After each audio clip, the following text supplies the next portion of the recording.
దక్షిణ భారతదేశంలో ఉన్న బీజేపీ నాయకులు ఒక అవివేకులు, అజ్ఞానులుగా మారిపోయిన పరిస్థితి.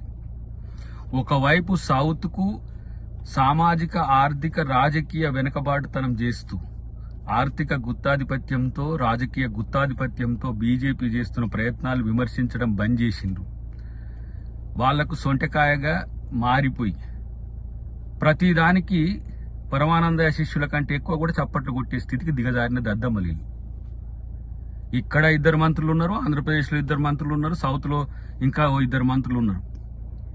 ఈ రోజు జనాభా ప్రాతిపదికన లేదంటే రాష్ట్రాల ఆధారంగా సౌత్ కు డీలిమిటేషన్ తో నష్టం వస్తుంది అని చెప్పి తెలిసినా కూడా మూర్ఖంగా పార్టీ ప్రయోజనాల కొరకు, రాజకీయ ప్రయోజనాల కొరకు చప్పట్లు కొట్టే స్థితికి దిగజారిన బీజేపీ నాయకుల్ని ప్రజలు నిలదీయాల్సిన అవసరం ఉంది.